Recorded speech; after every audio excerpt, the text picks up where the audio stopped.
भारत ने जो हमारा ऐतिहासिक हमने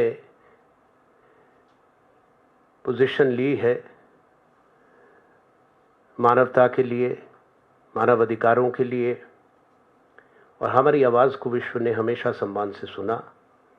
ख़ास तौर पे जिनको हम ग्लोबल साउथ कहते हैं, तमाम राष्ट्र जो पहले प्रगतिशील देश थे, उसमें अधिकांश वही हैं जो गुट निरपेक्ष आंदोलन के सदस्य थे, जिसका नेतृत्व भारत के पास रहता था। अभी जो लंबे अरसे से गाज़ा में नरसंहार हो रहा है, एक त्रासदी है। अधिकांश लोग जो मर रहे हैं वो निहत्थे नागरिक हैं, मजबूर हैं, बुजुर्ग हैं, महिलाएं हैं, बच्चे हैं। कहीं भी कोई भी युद्ध में भी निहत्थों पे नहीं इस तरह से निरंतर हमला रहता है। मैंने आंकड़े दिए, आपको भी मालूम है। जब तक ये प्रेस वार्ता ख़त्म होगी, डर ये है कि और भी उसमें आंकड़ों में फेरबदल हो जाएगा। भारत की चुप्पी से कष्ट हुआ है हमारे मित्र राष्ट्रों को। जो 12 जून को संयुक्त राष्ट्र संघ की जनरल असेंबली ने प्रस्ताव पे चर्चा की और वोट की, 149 देशों ने उसके पक्ष में मत दिया। तमाम उसमें जो राष्ट्र थे, अधिकांश वही देश थे जिनकी भारत से मित्रता भी है और जिनका ग्लोबल साउथ जहाँ जो भारत की तरफ देखते थे। एक समय ऐसा था हमारी कूटनीति में, और जो पुराने लोग हैं उस चीज़ को जानते हैं, ख़ास तौर पे जो हमारे विशेषज्ञ हैं इस विषय के, कि जब संयुक्त राष्ट्र संघ में ऐसे विषयों पे वोट पड़ता था तो कई देशों के लोग अपने एम्बेसडर्स को हिदायत दे के रखते थे। उनको कहते थे, पहले अगर आपके पास कोई संदेश ना आए राजधानी से, वहीं देखो हिंदुस्तान भारत देश कहाँ वोट कर रहा है। जहाँ इंडिया वोट करता है, आपको इंडिया के साथ वोट करना। आज 149 देश एक तरफ वोट कर गए, जिसमें बड़े पश्चिम के राष्ट्र जिनका अच्छे संबंध अमेरिका और इजराइल से भी हैं, क्योंकि किसी को हमारे भी संबंध हैं, वो वोट कर सकते हैं। फ्रांस कर सकता है, इंग्लैंड कर सकता है, यूके, जर्मनी कर सकता है। हमारे साथी देश जो ब्रिक्स में हैं, बड़े देश, क्या रूस नहीं है हमारा साथी देश? ब्राज़ील नहीं है? दक्षिण अफ्रीका नहीं है? हम सबसे अलग थलग कैसे हो गए? और आज ये सवाल करना भी, उस पर भी अगर आपत्ति हो तो बड़ा दुख आता है। भारत को इसमें सुधार करना चाहिए और इन तमाम विषयों पे चर्चा होनी चाहिए, ताकि हम दोबारा नैतिकता के जहां शिखर पर हम थे, वहां प्रयास हम तभी कर सकते हैं, हमको तभी नेतृत्व मिलेगा, हम तभी आवाज़ बन पाएंगे ग्लोबल साउथ की। जो हम कहते हैं शब्दों में नहीं होगा, हम करते क्या हैं, हमारा निर्णय क्या है, दुनिया उसकी तरफ देखती है। इसीलिए हमारा सरकार को चेता भी रहे हैं और सरकार को सलाह भी दे रहे हैं, आग्रह भी कर रहे हैं, कृपा करके इस देश की विदेश नीति को मूलभूत परिवर्तन करके एक लंबे समय के लिए अहित देश का होगा। Today I want to draw the attention through you of the country of a matter of serious concern, that is the drift in our foreign policy, a visible decline of India's influence in the world, our neighborhood policy, and the very fact that there have been fundamental departures to the detriment of India's standing in the Committee of Nations at the United Nations. Foreign policy of a country and in case of India historically, is meant to promote India's national interest, to serve India's national interests, and also take our worldview to our strategic partner countries, to mobilize support in favor of what we feel is right and what would serve the larger cause of peace and humanity. Foreign policy, as it has evolved since independence, always had the backing of a broad-based national consensus. It has never been held captive or hostage to partisan politics. Unfortunately, that national consensus has been weakened in recent years,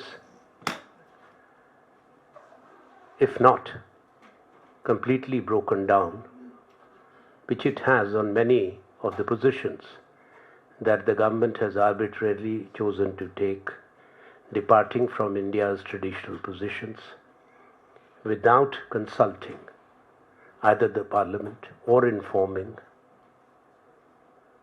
The government of the day has a mandate to take decisions, but when it comes to foreign policy, it involves everyone, and that's why the consensus is important. India commanded an authority and respect in the world, not that we were a major economic power or a military power. We had the moral authority. We were acknowledged as a voice of humanity. And that's why wherever the crisis came in the world, those countries affected looked up to India. Unfortunately, that's no more the case. It is up to the government that how it retrieves this position, India's standing, and rebuilds national consensus. Looking at the situation as it is, it's time for recalibration, honest introspection, and course correction in our foreign policy approach. Equally important and integral to this is the neighborhood policy. We were, and rightly so, acknowledged as the preeminent power of South Asia. Nobody can say that today. It's for us to rethink our strategy, to engage in a manner that despite the challenges and complexities of the neighborhood, India regains its strength and standing in its own region. Our advice to government will also be that while engaging with the neighborhood, we have to be cautious. A foreign policy is meant to engage with other sovereign countries. It must not be linked for the furtherance of any domestic partisan political agendas. That would be not only a mistake, but a blunder, which should be avoided at any cost. Our purpose is not to just to criticize or point scoring. No. It is to caution, to share our concerns, which are placed before you. एक ये राष्ट्रीय चिंता का विषय है कि भारत की विदेश नीति जिस तरह से उसमें बिखराव है इस समय, भारत का प्रभाव विश्व में कम हो रहा है। ये सबके लिए दुख की बात है। इस भारत देश ने गुटनिरपेक्ष आंदोलन का नेतृत्व किया, जहाँ दुनिया के देश, जो प्रगतिशील देश हैं, जिन महाद्वीपों में बड़े संघर्ष हुए आज़ादी के लिए, रंगभेद के खिलाफ, उन्होंने भारत की अगुवाई को माना, भारत की आवाज़ को सुना। चाहे वो अफ्रीका हो, लैटिन अमेरिका है, कैरिबियन है, एशिया के मुल्क हैं। और इसका ये कोई कारण नहीं था, जैसे मैंने बताया, कि हम कोई बहुत बड़ी आर्थिक शक्ति थे, बहुत बड़ी सैनिक शक्ति थे। नहीं, 50 के दशक में जब कोरिया का क्राइसिस हुआ था, भारत की तरफ दुनिया ने देखा था समाधान के लिए। आज अलग बात है कि ये एक नई रिवायत बनी है कि उस समय के प्रधानमंत्री, उस समय के नेता जिनको विश्व सम्मान करता था, पंडित जवाहरलाल नेहरू, उनकी आलोचना होती रहे। पर यह भी एक ऐतिहासिक सत्य है कि हर चुनौती के समय जो विश्व के सामने आया, एक देश जो लंबे अरसे की पराधीनता के बाद, गुलामी के बाद आज़ाद हुआ, उस देश भारतवर्ष की आवाज़ दुनिया सुनती थी, क्योंकि हमारे पास सबसे बड़ी शक्ति हमारी नैतिकता की थी और मानवता की आवाज़ की थी। आज वो दोनों कम हुई हैं। विदेश नीति के लिए ये भी आवश्यक है, जब हम अपने राष्ट्रहित को आगे लेकर चलते हैं, उसके पीछे एक आम सहमति देश की रहती है। जैसा मैंने बताया, पूरे देश का कंसेंसस साथ चलता था। वर्तमान सरकार ने उसको कमज़ोर किया है, एक तरफी फैसले लेके जो हमारी कूटनीति और विदेश नीति से संबंधित है, उस पर विराम लगना ज़रूरी है राष्ट्रहित में। सरकार को देखना है कि किस तरह से वो इस पे विचार करे, आत्मनिरीक्षण करे, वास्तविकता को स्वीकार करें, और जो देश के बड़े दल हैं उनके नेताओं के साथ बैठकर भी विचार विमर्श करें। इसलिए हम ये भी आवश्यक समझते हैं कि आने वाले संसद के सत्र के अंदर विदेश नीति पर और जो समस्याएं या चुनौतियां जुड़ी हैं आज, वो भारत के लिए भी हैं, विश्व के लिए भी, उसके बारे में भी व्यापक चर्चा हो। There is need for a debate, there is need for a discussion, a comprehensive one. The time has come on India's strategic engagements and India's foreign policy without any further delay. No country in a democracy avoids and evades a discussion on its foreign policy. You would not see it in the parliaments of any major country where there is a honest, frank discussion. More damage is done by being non-transparent or opaque and not communicating with your own country first in a correct manner, so that we retain the strength of our voice in the global affairs. Today, the multilateralism or the multilateral world order of governance is under siege. बहुराष्ट्रीय प्रणाली है, द्वितीय विश्व युद्ध के बाद बनी, आज वो चरमरा रही है। जो भी फैसले हुए, समझौते हुए, संयुक्त राष्ट्र संघ भी कमज़ोर हो रहा है, उनके निर्णयों पर अमल नहीं होता।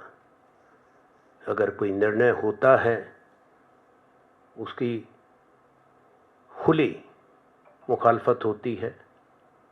So this is a serious issue before the world. If a rule-based multilateral order of governance collapses, where does India position itself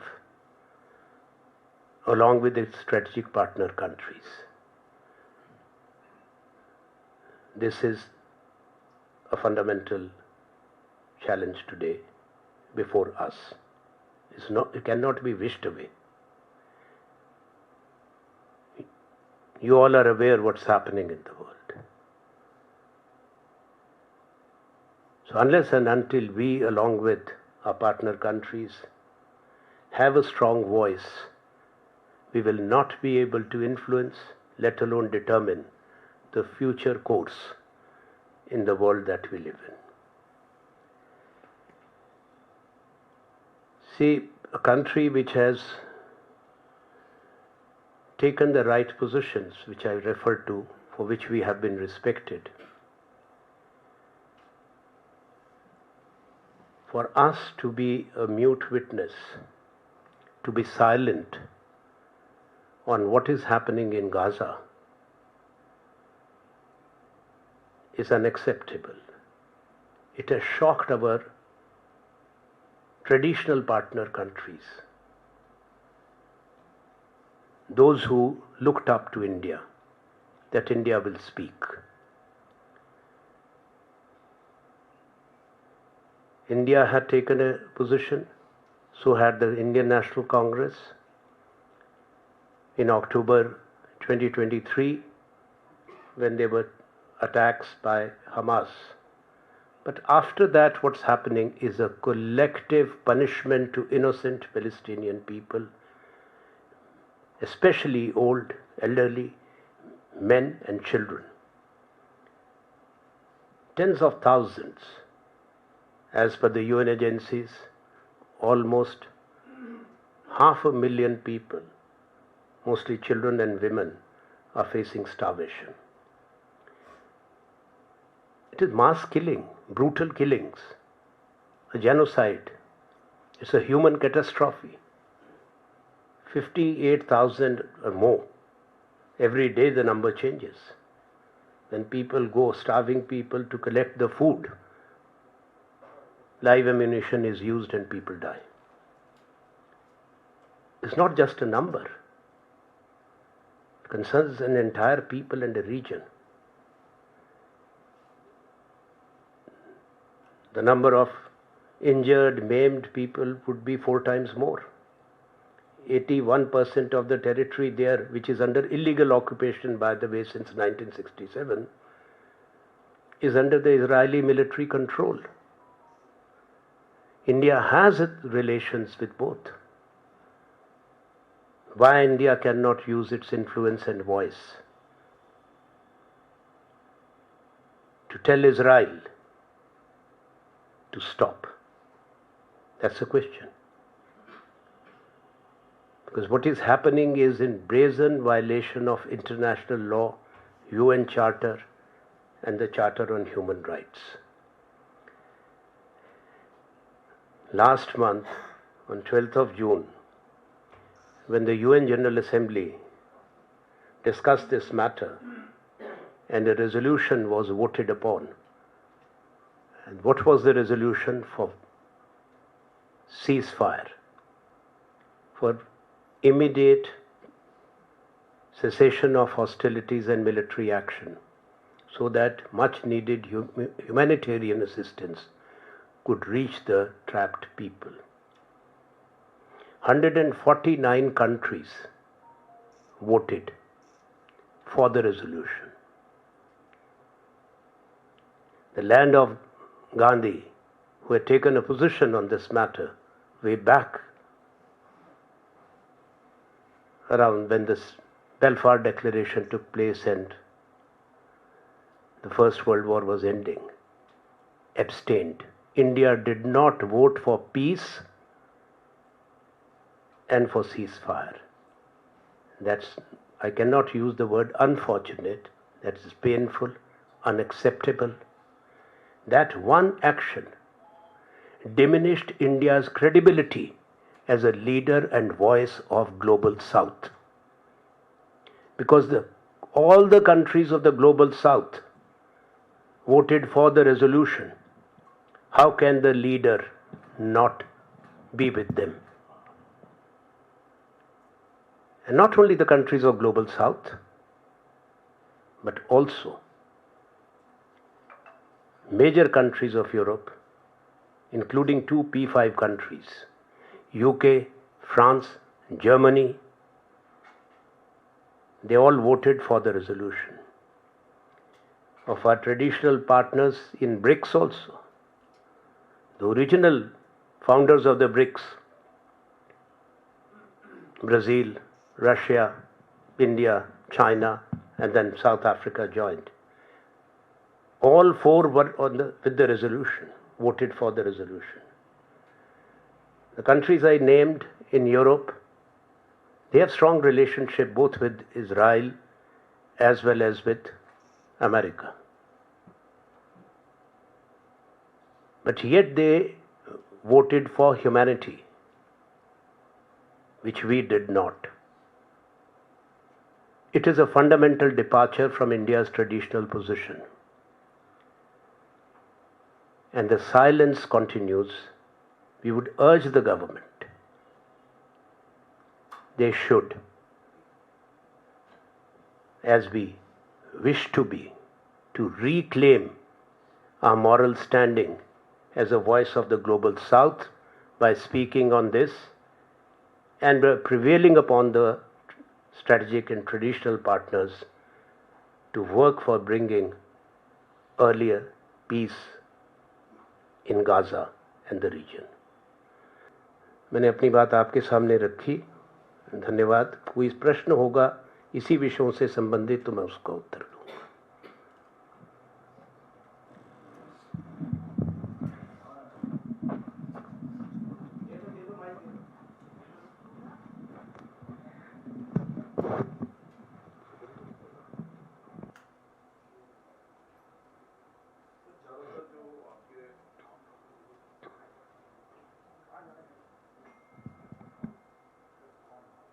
sir, ज़्यादातर जो आपके सवाल हैं वो इंडिया के फॉरेन पॉलिसी को लेकर है. अमेरिका जो है वो इंडिया के साथ ट्रेड डील करने के लिए बेताब है, एकदम परेशान है एकदम. लेकिन अमेरिका क्या अपनी शर्तों पर ट्रेड डील करना चाहता है? भारत का क्या एडवांटेज रहना चाहिए या रहेगा इस ट्रेड डील में, और भारत की चिंता क्या है? खासकर जो एग्रीकल्चर और डेयरी प्रोडक्ट है, इसको लेकर इस ट्रेड डील में अमेरिका का कंसर्न क्या है? वो इंडोनेशिया के साथ जो ट्रेड डील हुआ है उसमें साफ दिखता है. और भारत के साथ क्या रहने वाला है? भारत एक अलग देश है. भारत की अपनी प्राथमिकताएं हैं. अमेरिका के साथ अमेरिका हमारा एक महत्वपूर्ण पार्टनर है. संबंध का विशेष महत्व है, पर जो भी बातचीत हो बराबरी की होनी चाहिए और वस्तु स्थिति को मद्देनजर रख के और राष्ट्रहित को सामने रख के. किसी दबाव में कोई समझौता नहीं होना चाहिए. मैंने इससे पहले मल्टीलैटरलिज्म का जिक्र किया था. व्यापार में भी, ट्रेड में भी उसका महत्व है. चाहे अमेरिका है, भारत है, हम WTO के सदस्य हैं. हमें मान्यता है कि एक rule based world trade regime होना चाहिए जो नियमों पर आधारित हो, कानूनों पर आधारित हो, समझौतों पर आधारित हो. उस लकीर से हट के कोई समझौता नहीं होना चाहिए. मांग रहती है बातचीत के समय में, भारत की भी मांग रहनी चाहिए. पर जो भी हम समझौता करें उसमें, जैसा आपने कहा, कृषि का क्षेत्र और डेयरी का क्षेत्र बड़ा संवेदनशील क्षेत्र है भारत के लिए, हमारे किसानों के लिए, हमारे उत्पादकों के लिए. और उसके और भी कई कारण हैं जिससे हम बिल्कुल एकदम से खोल नहीं सकते. हमारे भारत को उसमें क्या मिलता है, हमको ये भी देखना है। आपको ये भी याद रखना है कि अमेरिका सबसे बड़ी इकोनॉमी है दुनिया की। हम बड़े हैं पर उतने बड़े नहीं। हमारी पर कैपिटा इनकम $2,500 होगी तो उनकी $70,000 होगी। तो इसलिए सब चीज़ों को मद्देनज़र रख के संतुलित निर्णय होना चाहिए। हम ये उम्मीद करते हैं कि हमारी तरफ से जो बातचीत कर रहे हैं वो राष्ट्र के चिंताओं और हितों को मद्देनज़र रख के ही कोई समझौता करेंगे। सर, अभी आपने सरकार के विदेश नीतियों पर तमाम खामियां बताई और सरकार को ये भी कहा कि इसे इम्प्रूव करना चाहिए, लेकिन आपके ही पार्टी के नेता हैं शशि थरूर, जो ये कहते हुए कई आर्टिकल उन्होंने लिखा और कई बार वो बोल चुके हैं कि विदेश नीति जो है वो सबसे अच्छी है, संपूर्ण विश्व में जो है भारत का गौरव बढ़ा है, मोदी सरकार की तारीफ की है। इस पर क्या कहेंगे? आपने सुन लिया। मेरा नाम आनंद शर्मा है, मैं अपनी बात कह रहा हूँ। धन्यवाद। So in the upcoming parliament session, are you planning to bring up trade besides? Yes, this will be discussed. All important matters concerning the foreign policy, including our agreements that we reach. If there are questions, the government must be open to inform the parliament, and parliament must discuss if required. Yes, it is the government of the day which enters into agreements or deals. At the same time, what we are saying, I cannot make a premature statement. When whatever is being negotiated, we hope that India's national interest and concerns will be borne in mind, and it should be a balanced and fair agreement. India must not be in conflict with its commitments at the WTO or the WTO agreements. We must not become a party to the unraveling of the multilateral rule-based trade order. We have to be cautious. That's our advice. Sir, मेरा सवाल है, क्योंकि आपने cease fire का भी जिक्र किया, जिस तरह से पाकिस्तान और हिंदुस्तान मैंने की गाजा वॉर का हो रही किया। थी। हाँ, आपने गाजा का जिक्र किया, लेकिन मेरा सवाल ये है कि खबरें इस तरह की आई हैं कि 18 अगस्त को अमेरिका के जो राष्ट्रपति हैं वो पाकिस्तान जाने वाले हैं, विजिट करने वाले हैं। ये खबरें जो हैं पाकिस्तान मीडिया के तहत जो है वो सुनने को मिल रही हैं, उस पर आपका क्या रिएक्शन है? मैं कैसे रिएक्शन दे सकता हूँ? पाकिस्तान मीडिया क्या कह रहा है मुझे ज्ञान नहीं, मैं उस पर क्या प्रतिक्रिया दे सकता हूँ? व्हाइट हाउस ने कोई बयान दिया हो, भारत के विदेश मंत्रालय की तरफ से पुष्टिकरण हुआ हो, तब मैं प्रतिक्रिया दूंगा, उससे पहले नहीं। Sir, this is Hariom from Jharkhand Reporter. I have two questions. First, sir, on what specifically Congress, on what topics is Congress want debate on parliament, upcoming parliament? And second is, does the Congress still believe in Nehruvian non-alignment in today's multipolar, high-stakes global order? The world must remain multipolar. Non-aligned movement also respected that. What we are cautioning against is unipolarity. On one hand is India, irrespective of which government. The world global south is not coined yesterday or 2 years ago or 1 year ago. This has been in existence when the new order emerged after the Second World War, when the countries which were not independent or newly independent countries who came out of colonization or subjugation formed an alliance. Non-aligned was an alignment of the countries of the global south, the developing countries, the poor and the weak countries. So that has relevance today when the multilateral order is under threat. And those who actually founded this post-Second World War order, including the United Nations and the other two Bretton Woods institutions, the World Bank and the IMF, are busy dismantling it brick by brick. That's why our interest lies in multipolarity and taking with us or remaining identified with the countries of the global south. What issues Congress party is demanding upcoming parliament? I think we have given a list that has been released by the media. Congress President Mallikarjun Kharge ji also had a press conference, and both the leaders of opposition have written to the chairman and the speaker respectively. So those are the issues. What we feel that both domestic issues as well as global issues, that's why I've spoken about foreign policy, and the positions that we take must be discussed. We are a democracy, and that's what is expected from democracies. When parliament meets, these issues must get discussed.